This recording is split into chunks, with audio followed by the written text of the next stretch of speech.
I don't hold any fears for Salah's contribution to Liverpool and to the ongoing success that he's had.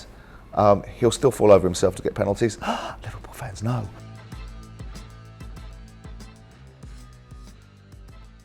Welcome to this week's edition of One to One with Simon Jordan. Of course, remember to keep liking and subscribing, and don't forget, most importantly, to leave your questions in the comment section below. But let's get on with this week's show. To frame a conversation based upon who's won the transfer market depends on what you define winning as being. If you define winning as racing to the bottom to spend as much as you possibly can, you could run an argument that Chelsea have won that blue ribbon event, or Manchester United might eclipse them when they go to 220, 230 million after signing the boy from Ajax.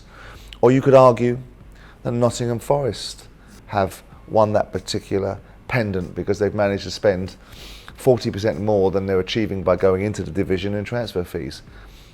But there is also an argument to be suggesting that teams that clear out some of the players that aren't effective in their club anymore and need to be moved on could be considered as winners of the transfer market. I think winning is about getting what you require for the individual task that you have. So if you're Chelsea, you're trying to win the league. If you're Nottingham Forest, you're trying to stay in the league. So with those two things in mind, if either one of those have achieved or will achieve their outcome as a result of the transfer activities in both the summer and January transfer market, then those will be defined as winners. Too early to say. Salah, well, I mean, he missed some glaring opportunities on Saturday. Not that it mattered because they beat a very inept Bournemouth side 9-0. I don't think there's anything going on. I think good players have moments in time where they don't look at their very best. He's still in positions. He's still scoring goals. Mane will be a loss because he's forging relationships with their new generation of players in Diaz and Nunez. Well, Nunez hasn't been part of the mix that much because he got himself sent off. But notwithstanding that, I don't hold any fears for Salah's contribution to Liverpool and to the ongoing success that he's had. He'll still fall over himself to get penalties. Liverpool fans know. And he'll still contribute a wide amount of fear into the opposition, which creates space for other people, and he'll still contribute a hell of a lot of goals. So I think it's a moment in time, and if you're looking at glaring misses, he was in a position you wouldn't put Salah to miss the chances he missed on Saturday because they were chances that arguably I could have taken, arguably I suggest. But notwithstanding that, I don't think there's any particular hangover. I just think it's a moment in time. I think you'll see Salah, the exhaust or the fumes or the ignition sequence, starting with him. And of course, when you lose someone like Mane, you're going to have a little bit of an effect, but don't you worry. I think Liverpool fans know full well what they've got there, and so do opposition defences. I don't know. This is a huge job. My initial takeaway, and it is a very, very early takeaway, is he doesn't look to me like he's going to dictate Man United's direction of travel. That's going to be significant, but I suspect you could probably say the same, possibly, if you look back on footage in 1986 of Alex Ferguson. And we all know how that worked out, except Alex Ferguson got 4 years, or 5 or 6 years before he actually won a title. But I don't know. I mean, he is buying a group of players that are predominantly known to him from a particular league.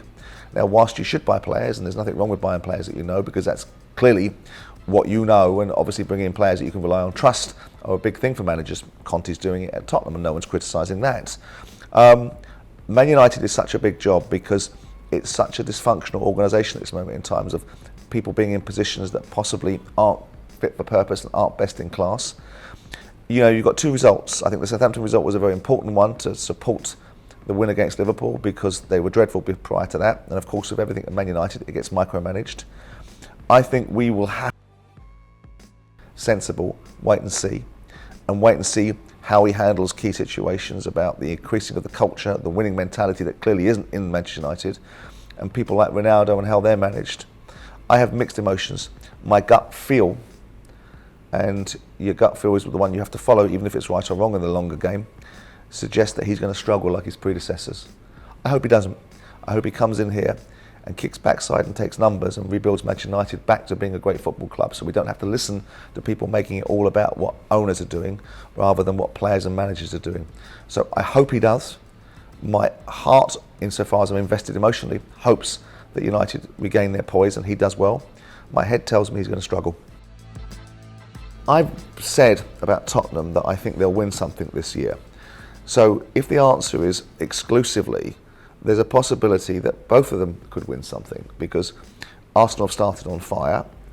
They've got a decent rub of the green in terms of the opening fixtures, but they've still been incredibly adroit at winning these games and look very good, and the feel-good factor's there, and they're bombing on left, right and centre, and Odegaard's here, and Saka's there, and Jesus is there, and Zinchenko's over there, and everyone's looking great. And of course Tottenham are a little bit more workmanlike, but seem to have a little bit more steel than the atypical analysis of Spursy. So I wouldn't be surprised if both of them won something. Challenge may well be that they might be competing for something in a European tournament. But look, the bottom line is that what you want to see is a very competitive Premier League, and in that competitivity features Spurs and Arsenal. And I really have to say, despite some recriminations and observations about Arteta, his record is beginning to become very impressive. And when you look at the analysis of how many games in the first 100 that Arsene Wenger won, and you say it's almost exactly the same as Arteta, and Arsene Wenger was afforded a lot of time and a lot of courtesy and achieved a lot of things, and Arteta seems to be moving back into the role that I originally thought he was in, which is he's got the ability to do this. Then I went through the sort of scenario of thinking, he looks all theory and no practice. But now he seems to have a spirit. I think he's been very brave. I think at the moment it turned is when he decided to get rid of that bloody pest Aubameyang and get some culture back in that club. And he seems to be achieving that right now. 4 games in, top of the league, maximum points, fantastic. Spurs more workmanlike. But either way, it's compelling, because you've got Arteta now looking like he's firing on all cylinders, and you've got Conte really building some resolve into Tottenham. So I wouldn't be surprised if both of them win something. His phone call last week was a riddle wrapped up in a rhyme, a contradiction in its very essence, because one minute it's not about money, the next minute it's all about money. I do think there's an element of Tyson saying, people are not talking about me. I best get people talking about me. Frank Warren had come on, talked about the fight being made against Usyk. Then Tyson comes on, because he likes coming on to this particular show that we do with Jim White, and wanted to talk about what he was entitled to talk about. I text Frank afterwards saying, you've got your bloody work cut out if he wants to get £500 million out of it, which by the way is ludicrous. First of all, he's not entitled to £500 million. Second of all, comparing it to Live Golf is not a comparison, because they're being asked to pay 15 to 20 tournaments. He's being offered potentially 1 fight. So there's no parallel universe where anyone should advocate for Tyson Fury getting £500 million. And his examples previously are flawed, because Tiger Woods, as I say, was offered a significant amount of money to play in a significant amount of tournaments, and Floyd Mayweather was offered more fights than just the one that Tyson's talking about. But what I do want to see is a dialing down of silliness, and I want what I consider to be generationally the best heavyweight to go in there and clean people's clocks. I want him to go in there and do to Usyk what Anthony Joshua couldn't. I want to see Anthony Joshua revitalised, and I want to see Anthony Joshua fight Tyson Fury, and I want Tyson to do what he said he was going to do, which is clean up the division, not go out on a sort of piddly-pop fight, not in terms of 94,000 people at Wembley, but in terms of the jeopardy in that fight against Dillian Whyte. And I think he will do. So I took away from it that he shouldn't use so much bad language, and poor old Luke could only use a dump button 3 times, so we got loads of it coming live. And so I took away from that. I took away from that sometimes he doesn't know whether he's Arthur or Martha. But I took away from the fact that we'll be seeing Tyson Fury fighting, and if they can make the fight somewhere meaningful like the UK, Las Vegas, it would be fantastic. But I'm sure it'll be in the Kingdom of Saudi Arabia, because they're so committed to sports. And the financial implications of it will be incredibly rewarding for Alexander Usyk and Tyson Fury. And I believe Tyson Fury will win that fight. And I believe that Anthony Joshua will come again. And there's a part of me that actually believes that Anthony Joshua, if he were to fight Usyk a 3rd time, could possibly beat him, with all the things he's learnt and the things that he knows and the journey that he's on. Other people have different views. But I think what we've got is a tremendous landscape. We've also got Deontay Wilder fighting again against Robert Helenius in November, I believe. So we've got a great lot of boxing going on. But Tyson Fury is a star, and he's got bags of charisma. I'd like him to get rid of some of the BS that he feels the need to trot out when he's calling out Derek Chisora for 2 and 6, yet saying it's not about money, but must have 500 million to fight Usyk. All in all, Fury for me will come back, fight Usyk, and have a 4-belt champion in our midst.